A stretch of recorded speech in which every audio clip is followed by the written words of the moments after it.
Some integrals look the same but need to be dealt with completely differently. Some look very different but end up using exactly the same techniques when you get behind the scenes.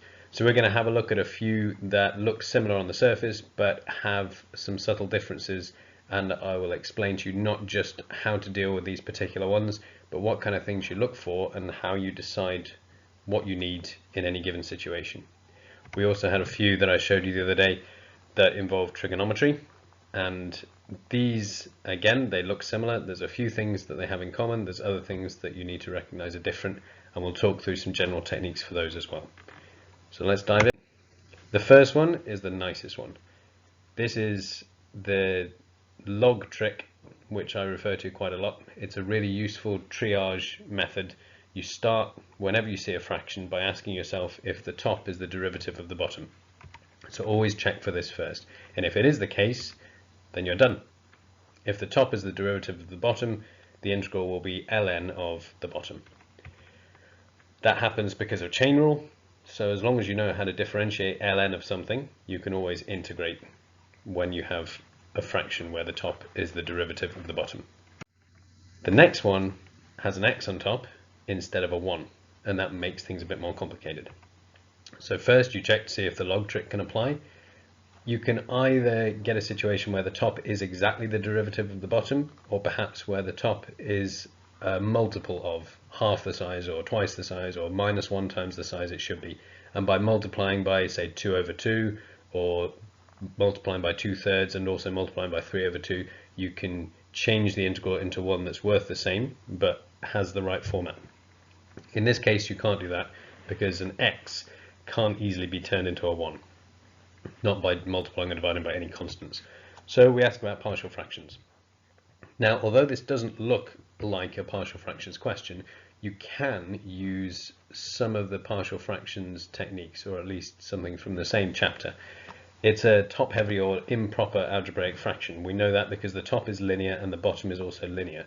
If the order of the top and bottom are the same, or if the order of the top is greater than the order of the bottom, in either case, it counts as an improper fraction in the sense that we can split it apart into a quotient and a remainder. In this case, a is the quotient and b is the remainder. A is what you get when you divide x by 1 plus x, and b is the remainder that you get, which remains over 1 plus x.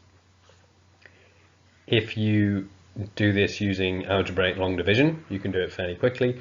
You can also do it by writing out the format you expect and then solving it like you would a partial fractions question. So in this case, when you compare the numerator on the left to the numerator on the right after you add the two fractions, you get x is the same as a lots of 1 plus x plus b.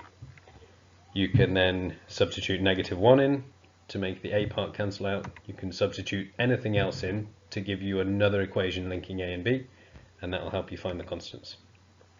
As soon as you've done that, you have an integral which can be dealt with because it's a combination of a constant, 1, which can be integrated to x, and the rest is the integral we had on the previous slide. In general, if you've got an algebraic fraction that can be divided, it's usually a good idea to divide it, and then you'll be left with simpler things where either the top is the derivative of the bottom, or perhaps there are other things that you can work with once you've got your more basic fractions broken apart. Another option here is substitution. We don't like the fact that we have a 1 plus x on the bottom of the fraction. If it had been a single term on the bottom, even if it had had something more complicated on the top, we'd be able to work with it more easily. So making the substitution u equals 1 plus x allows us to do just that. The derivative is 1, so it's an easy switch between dx and du. And then u minus 1 over u may look similar, but it's a whole different beast because the denominator is a single term and you can divide through. U over u becomes 1, and 1 over u becomes 1 over u. And then the whole thing integrates in exactly the same way. You'll notice one other thing about the answer to the green part in the bottom right and the black part that we got originally, and that is that one of them has an extra 1. That's not a problem. That essentially tells you that the constant of integration that you have from your answer might be different to the one I have in my answer. It won't affect the answer to any definite integrals. If you put limits in, the difference between them will be the same. It'll be the equivalent of you working out 10 minus 5 and me working out 11 minus 6. We still get the same difference between any two values. Okay, the next integral has a squared. And again, we check for the log trick because it's a quick one to do. But the derivative of 1 minus x squared is minus 2x. And you can't turn a constant into an x any more easily than you can turn an x into a constant. So we move on. Partial fractions. Provided we can factorize the denominator, we can do partial fractions. In this case, we break it apart into an a over 1 plus x and b over 1 minus x. And when you work through that, you can find your values of a and b. We get a half for b and a half for a. You can write this as a half on the top of the fraction, but it gets a little clunky, so another option is to pull it out of the entire integral and write it as a half of the integral. Once you have that, another thing I like to do is to deliberately rewrite the numerator of any fraction, if I can, to make the numerator exactly the derivative of the denominator. That way I've got the first bit matching the log rule and the second bit also matching the log rule. Then we can do ln of 1 plus x and also ln of 1 minus x, but we're subtracting that one. Alternatively, you can use log rules to write that a bit more simply. Generally speaking, if you've got a denominator that factorizes, you can break apart your fraction into partial fractions, and you'll either have things like we've got, where you can use logs at the end, or you might get, let's say, 3 over 2 plus 7x in a bracket squared, in which case you've essentially got a binomial term, something plus something x to the power of negative 2, for instance, and you can use simpler inspection results or even a mini substitution if you need to for that one. This next one may look more complicated than the previous one because there's an x on top, but it turns out we can use the log trick again. The derivative of the bottom is 2x, and on the top we have almost 2x. So there's just a bit of tweaking to do. We multiply it by 2, and to compensate we also divide by 2, so we end up with a half of an integral which perfectly matches the log trick. Generally speaking, provided you've got a constant term you can pull out and adjust things, you can make this work. A substitution will always work if the log trick works. So if you forget to look for the log trick, or you're hunting around for something, or perhaps the log trick confuses you, then you can do a substitution. If you substitute for the denominator, the derivative of the denominator appears already as a factor of the integral. It'll be the thing on the top or related to it. So if you make u equal to 1 plus x squared, it sorts itself out quite nicely, and the 1 over 2x that appears from du by dx will cancel with the x from the original integral. At the end, you end up with the same thing, or at the very least something equivalent, give or take a constant. The next one has got a square root. If we're looking for a log trick, we're going to struggle with this one unless the top is equally complicated. The bottom is effectively 1 minus x to the power of a half, so its derivative will be a half of 1 minus x to the power of minus a half multiplied by negative 1, the derivative of 1 minus x. So it's unlikely that something with a square root is going to differentiate to give anything particularly pleasant on the top of your fraction. So we look at partial fractions. We don't even have a polynomial. It's not even linear, so there's nothing we can do with partial fractions here. We can't break it apart, we can't do algebraic division, so we need to look at something else. Is there a different way to write it? Now this is often overlooked, but if you think about alternative ways of writing an expression, it can often have a big impact on how easy it is to integrate or even to differentiate it. In this case, yeah, we can write it as a binomial. As soon as you recognize that this one is the same as 1 minus x to the power of minus a half, you can apply all the same rules that you've normally had. Think of this as increasing the power by 1 and then dividing by the new power. And don't forget, you've also got a negative 1 to divide by, because that's the derivative of the linear term inside that we ignored. If you prefer, you can treat this as a more explicit substitution problem and replace 1 minus x with u, and then du by dx will be negative 1, which will incorporate the same negative that you need to deal with. In general, even if it's not obvious, make sure you think about alternative ways of writing your integral, because it may be that by writing it differently, it triggers a different part of your brain. You recognize what you're dealing with straight away. This one looks like the last one, but there's an x on top. And although the log trick doesn't work, and partial fractions won't work, because again we have a square root, we can look into writing it differently perhaps. Well, that may not help you very much. You can write it like this, 1 plus x squared to the power of minus a half instead of just 1 over root 1 plus x squared. However, unless you can immediately see something from that, it may not be particularly obvious what's going on. The next thing to look for is, if there's an awkward bit, something in a denominator, something under a square root, or both in this case, see what happens if you replace that with a different variable. In this case, the derivative of 1 plus x squared is 2x, and x is a term in your integral. It's a factor of the entire integral. So let's try that substitution. If u is 1 plus x squared, du by dx is 2x, and we can replace dx with 1 over 2x du. And you should be able to see now why the x term actually helps rather than hinders. The x will cancel out with the 1 over 2x, and as long as you're careful with your fractions, you'll find that a lot of other things cancel out as well. And when you apply your integration rules, you end up with just the square root of 1 plus x squared. Generally speaking, it's a good thing to look for if you can find a term inside your integral, even if it's within another function. If its derivative appears somewhere else as a factor of the integral, then that's usually something that can disappear if we apply substitution. So it's usually worth trying. The next one doesn't have a 1 plus x squared on the bottom, just has a 1 plus x. So it seems like it should be easier.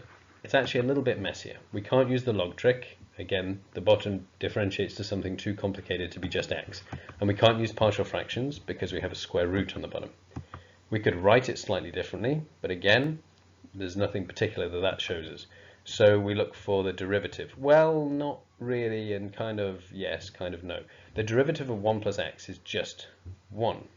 The tricky bit is linear. So the derivative almost trivially appears, but of course there's an x as well. That x could make things a bit awkward. However, as long as the substitution is simple enough, we can replace x with something involving u. So that's what we're going to try here. Because du by dx is 1, we can replace dx directly with du. We can replace 1 over root 1 plus x with 1 over root u, in other words u to the minus a half, and then x gets replaced by u minus 1.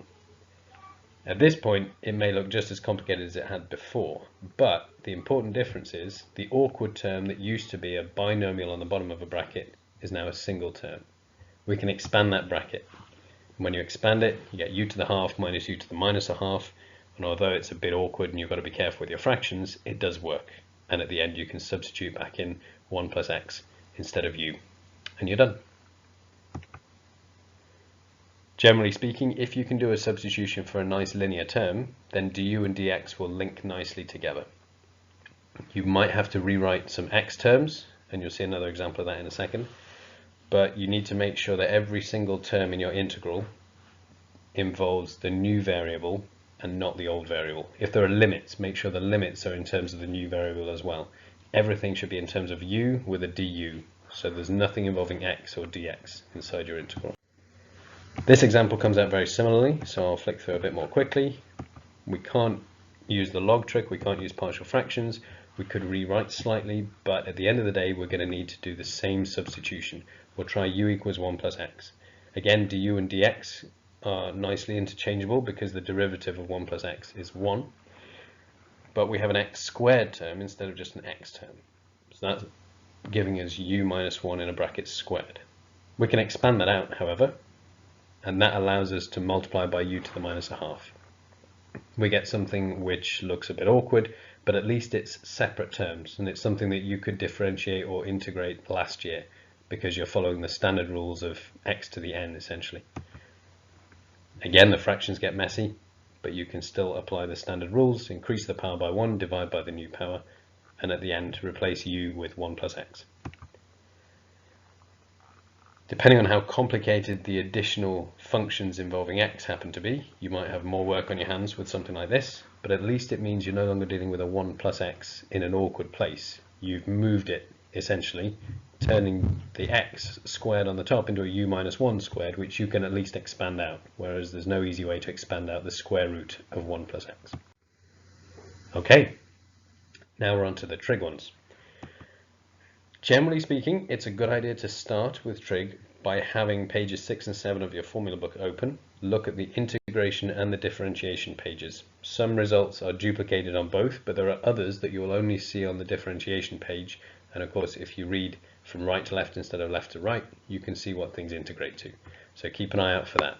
Apart from sine and cos, every other trig function and their squares will be either directly in the formula book or easily changed into something which is. For instance, tan squared can be written as sec squared minus 1, and sec squared appears in the formula book. Cot squared can be written in terms of cosec squared, and cosec squared appears in the formula book. Sine squared and cos squared need their own special trick, which we'll get to in a moment. And sine and cos you need to remember, but the rest are there. So if you can see anything involving those, or involving some of the other more obscure things like cosec cot or sec tan, then keep an eye out for those. Is there a nicer way to write this? This is even more important with trig because there are lots of different ways you can write trig expressions. And you need to be familiar enough with things like the double angle formulae that you spot them when they appear in the wild. For example, this sin x cos x is a lot like sin 2x. If you use the sin a plus b formula from the formula book, you can get sin 2x equals 2 lots of sin x cos x. And I've deliberately rewritten my integral to make use of that fact. So I can have a half of 2 sin x cos x, which I can immediately turn into sin 2x multiplied by a half. The advantage of this is that sin 2x, although it may feel like a more complicated creature than, say, sin squared or sin x cos x, it's a function I can integrate with a linear function inside it, which means I can integrate it as if it's just sin x, as long as I remember to divide by the derivative of 2x afterwards. And that's exactly what I do. Sine integrates negatively, gives me minus cos 2x, and then I divide by 2. I still have the half from before, and then that finishes it off, minus a quarter cos of 2x. You can apply substitution to this one as well. If you notice, the derivative of sin x is cos x, and the derivative of cos x is minus sin x. So you could argue that you could use u equals cos x or u equals sin x as your substitution, and it should sort itself out. You can even use integration by parts, but although it's interesting to try, it's probably not the most efficient or the quickest or most obvious way to deal with a situation like this. Remember, you need to recognize the formulae for sin 2x and cos 2x. And you need to be familiar enough with the format that you see them when they appear in something like this integral. There's nothing there that says sin 2x is involved other than the fact that sin x times cos x comes from that formula. The cos version is particularly helpful if you're trying to integrate sin squared or cos squared on its own, because there's a way of rewriting cos 2x in terms of just cos squared x or just sin squared x. You'll see an example of that in a moment. Sin squared cos x looks quite complicated, but in fact the method I'm going to show you will work for sin cubed cos x, sin to the 10 cos x, sin x root cos x. Any power of either sin or cos multiplied by a single instance of the other one, cos or sin, can be dealt with in a very similar way. The thing to look for here is the derivative of part of it. Sin squared x means sin x in a bracket squared, and the derivative of sin x is cos x. So the part inside the something squared is something whose derivative appears in the integral. And because that happens, we know that a substitution using u equals sin x is going to be beneficial. This is what happens. Du by dx is cos x, therefore you'll have a 1 over cos x term that cancels with the cos x term in the integral, and you're left with just u squared, which is a nice straightforward integration. Sin cubed x over 3 at the end. You can see how this would adapt itself nicely to sin to the 7x times cos x. The only thing that changes is the power of u that you end up with at the end. Sometimes this sort of situation is less obvious, particularly for other trig functions, but if you keep an eye on the formula book results, you'll be able to see when it applies a bit more easily, and with more practice you'll recognize things more and more often. This example looks similar to the last one. It has a sin squared and a cos squared. It's actually most similar to sin x times cos x. As we're going to see, we'll end up using a similar trick. To start with, you check the standard results, but there's nothing particular that jumps out even if I imagine this as some other combination of trig functions. Can we write it differently? Well, the sin x cos x bit makes me think double angle formulae. So it might be worth looking at what happens when we apply that. Turns out, if we do that, we've got to take into account the fact that I'd get 4 lots of sine squared cos squared when you square the entirety of 2 sin x cos x. So I need to consider the fact that I'm looking at a quarter of sine squared 2x. That on its own doesn't look like we can do much with it, but remember, any trig function and any trig function squared we can deal with directly. With the sine and cos, we need to refer to the cos double angle formulae. They're the way you deal with sine squared and cos squared. It's because cos 2 theta can easily be written in terms of either cos squared alone or sine squared alone. So cos 2 theta is 1 minus 2 sine squared theta. That means cos of 2 lots of 2 theta must be 1 minus 2 sine squared 2 theta. And that lets us create something that works for sine squared 2 theta. Don't let it faze you, the fact that we have sine squared of something other than 2x. That allows us to rewrite sine squared 2x as 1 plus cos 4x all over 2. We still have a quarter of it, so take care with your fractions. Don't lose them, forget about them along the way. And at the end, we end up with something quite simple. As long as you remember when you integrate cos, you get positive sine. We need to divide by 4 because it's not just cos of x, but it's cos of something else, something linear. So we can treat it as if it's x initially, a bit like with chain rule, but you need to make sure you divide by that constant derivative at the end. A classic approach in maths when we have a problem that we can't solve is to convert it into a problem that we have already solved. The way this generally manifests itself in exam questions is that part A of a question will ask you to do something like integrate sine squared x. And then in part B perhaps, or part C, they'll ask you to integrate sine squared x cos squared x. And as you work through it, you might find yourself stuck at the integral of sine squared x, or something similar like sine squared 2x. And at that point, if you're paying attention, you will recognize that you've seen that result somewhere before. You can go back and use what you did in part A for parts B or C. It's also a popular one with integration by parts. If you're going to need to do integration by parts twice, they often give you a little helping hand by setting up part A to be find the integral of x cos x, and then part B can be find the integral of x squared sine x. And as you work through x squared sine x using parts, you end up at the integral of x cos x, which you've already done. This last one is the reciprocal of the previous one, and it turns out instead of making it harder, that actually makes things easier. Again, you want to be aware of your standard results, so you'll have looked in the formula book and you might not have seen anything useful, particularly even if you think of this as being cosec squared times sec squared. It doesn't help much, but the fact that you've looked at them will come in handy in a moment, because although what it looks like now doesn't easily turn into anything obvious, it will soon. Remember, the stuff on the bottom can be written in terms of sine 2x. So that's what we're going to do. We get a very similar thing to what we had before. The only difference being sine squared 2x is on the bottom of a fraction this time. But notice that if it's 1 over sine squared, that makes it cosec squared. And because you've already looked at pages 6 and 7 of your formula book, you probably have them open in front of you at the same time, you will recognize that. It should jump off the page at you, and you can immediately turn it into cot. Just take care that you divide by 2, the derivative of 2x, and then you've got your result. Sometimes the integrals that look the hardest will yield most easily once you find the right approach. And you don't have to feel bad if you don't spot the correct approach first time round. Generally, it takes most people quite a few tries, particularly with the more obscure integrals, to find either the right substitution or the correct way of rearranging. And when they find it, they're quite pleased, and often they can find a really elegant way through that looks really straightforward. But it disguises the fact that a lot of it is hidden behind trial and error and going down a wrong path. They don't share with you the things they did wrong. They share with you the one that worked and the one that made it fit. And the more practice you do with these, the more comfortable you'll feel getting them wrong and going back and trying other things. You'll get more confident that you know what you're doing, and that'll make it easier for you to spot the small mistakes that keep coming up. So don't despair. Integration is a great one to make sense of and to get confident with, and the more practice you get with them, the better.